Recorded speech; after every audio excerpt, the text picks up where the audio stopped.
Shri Ram's IAS serving the nation since 1985. अब offline हो या online, we are the lifeline. दोस्तों, यूक्रेन और रशिया के बीच चल रही इस वॉर ने एक नई डायरेक्शन ली है। आप सबको पता होगा, कल हमने डिस्कस किया था कि यूक्रेन ने American made ATACMS that is army tactical missile system का पहली बार यूज किया रशिया के मिलिट्री टारगेट्स को हिट करने के लिए। अब देखो, इसके बाद ये बात हमने कल कहा था कि रशिया रिटेलिएट जरूर करेगा, रशिया बदला जरूर लेगा।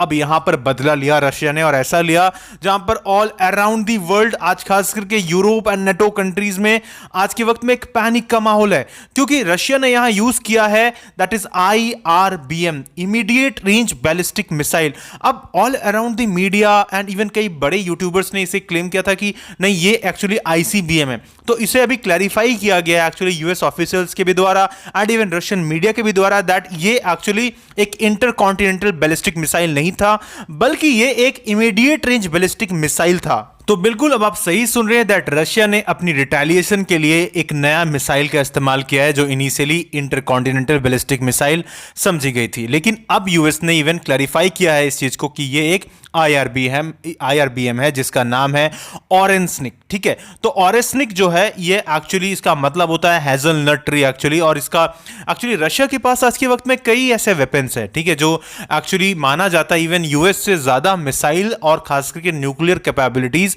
आज के वक्त में रशिया है। तो रशिया अपने आप में एक पावर हाउस है। मैं यहां पर कहूंगा एक चीज काफी इंटरेस्टिंग है समझना, इस पूरे सिचुएशन को जब हम देखने की कोशिश करते हैं तो देखो, आज जो कुछ भी जेलेंस्की कर रहे हैं ये एक्चुअली समझदारी नहीं है, क्योंकि आप एक ऐसे पावर से उलझने की कोशिश कर रहे हो जिसका आपको खुद अंदाजा नहीं है। आपने आग में हाथ डालने का काम किया है, तो इससे आप जलोगे जरूर। और कुछ ऐसे ही यहां पर हो रहा है, क्योंकि पिछले कुछ दिनों से हमने देखा था कि जो ये वॉर की इंटेंसिटी है वो कमती जा रही थी धीरे धीरे करके, लेकिन ऑल ऑफ सडन ट्रंप के इलेक्शन जीतते ही ये वॉर बहुत भयानक हो गया है। अब आप ऐसा समझ लो कि ये वॉर धीरे धीरे करके वर्ल्ड वॉर 3 की तरफ जा रहा है, जहां पर एक तरफ यूरोपियन कंट्रीज हैं, इवन यूनाइटेड स्टेट्स है, एंड उसके साथ में यूक्रेन भी यहां पर बीच में है, राइट। अब दूसरी तरफ रशिया, नॉर्थ कोरिया, चाइना, ये सारी कंट्रीज हैं ऑलरेडी यहां पर, और ये ओवरऑल ऐसे सिचुएशन को क्रिएट कर रहा है जहां पर ओवरऑल ये जो वॉर है जिसका बैटल ग्राउंड बनने वाला है यूक्रेन, क्योंकि रशिया के ऊपर में और अगर एग्रेशन होता है यहां पर तो डेफिनेटली हम सब जानते हैं कि पुतिन अब बर्दाश्त नहीं करेंगे। यहां पर अब पुतिन ने इस चीज को क्लैरिफाई कर दिया है। लास्ट डे मैंने डिस्कस किया आपके साथ में कि किस तरीके से रशिया ने अपनी न्यूक्लियर पॉलिसी को दोबारा रिवाइज किया है, और यहां पर आप ऐसा समझ लो कि रशिया ऑलरेडी प्रिपेयर कर रहा है खुद को कि अगर इस तरह का सिचुएशन आता है तो we are going to use nuclear weapon in that case, right. और ये सिचुएशन को कितना ज्यादा टेंसिफाई कर रहा है, I hope you are understanding it. अब इस चीज को यहां पुतिन ने एग्जैक्टली अपने स्टेटमेंट्स में कहा है, जो कि आप सुन सकते हो यहां पर। Применение американского и британского дальнобойного оружия 21 ноября текущего года российские вооруженные силы нанесли комбинированный удар по одному из объектов оборонно-промышленного комплекса Украины.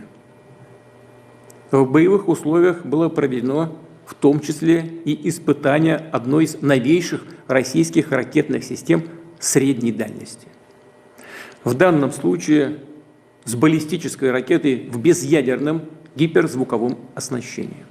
Мы считаем себя вправе применять наше оружие против военных объектов тех стран, которые позволяют применять свое оружие против наших объектов. А в случае эскалации агрессивных действий будем отвечать также решительно и зеркально. Об этом рекомендую серьезно задуматься и правящим элитам тех стран, которые вынашивают планы использовать против России свои воинские контингенты. तो लेट मी एक्सप्लेन यहां पर क्या कह रहे हैं पुतिन, थोड़ा आपको मैं क्लैरिफाई और अच्छे से कर देता हूं। देखो, यहां पर पुतिन का कहना है कि अगर रशिया पर थ्रेट हो रहा है आज के वक्त में, रशिया पर कोई भी कंट्री थ्रेट बन रहा है, तो उस केस में हमारे पास वेपन्स हैं जिसका इस्तेमाल हम करेंगे, और हम यहां पर नहीं रुकेंगे बिल्कुल, क्योंकि हमारे पास ऐसे वेपन्स है। और ये बात रियलिटी है, क्योंकि रशिया के पास ऐसे आर्सेनल्स हैं जो वो ऑल अराउंड दी वर्ल्ड, कोई भी कंट्री हो वो उसे हिट करने का ताकत रखता है। तो ये वेस्ट के लिए एक बहुत बड़ी चेतावनी है, और यहां पर ये भी समझना जरूरी है कि आज के वक्त में थोड़ी सी समझदारी अगर दिखाया जाए तो इस तरह के बड़े कॉन्फ्लिक्ट्स और वर्ल्ड वॉर को अवॉइड किया जा सकता है। लेकिन वही बात आ जाती है कि ईगोइज्म के चलते आप कहीं ना कहीं एक बड़ा वॉर जल्द से जल्द आपको देखने को मिलेगा। एंड डेफिनेटली जो सिचुएशन बन गया आज के वक्त में, क्योंकि देखो ट्रंप के और जो बेसिकली जो बाइडेन की जो अभी चल रही है ओवरऑल उनकी हाथ में पावर है, तो वो अब कुछ ना कुछ ऐसा करके जा रहे हैं जिसकी वजह से जिसका डैमेज इतना बड़ा होगा, तो वो उसको कवर कैसे किया जाएगा ये अपने आप में एक बहुत बड़ा क्वेश्चन है। क्योंकि अभी आप समझो कि जैन लास्ट वीक के आसपास जाकर ट्रंप संभालेंगे और तब तक बहुत देर हो जाएगा, राइट। रशिया कब तक टॉलरेट करेगा, ये भी एक बड़ा क्वेश्चन है। तो जेलेंस्की को यहां पर शायद थोड़ा समझदारी दिखाने की जरूरत है। अभी भी अवॉइड किया जा सकता है, लेकिन अगर कल को एक थोड़ा सा भी एग्रेशन अगर यहां पे दिखाता है यूक्रेन या किसी तरह का मिसाइल हिट करता है रशिया में, तो it is going to be very bad for the world, right. तो आने वाला सिचुएशन काफी ज्यादा खतरनाक होने वाला है।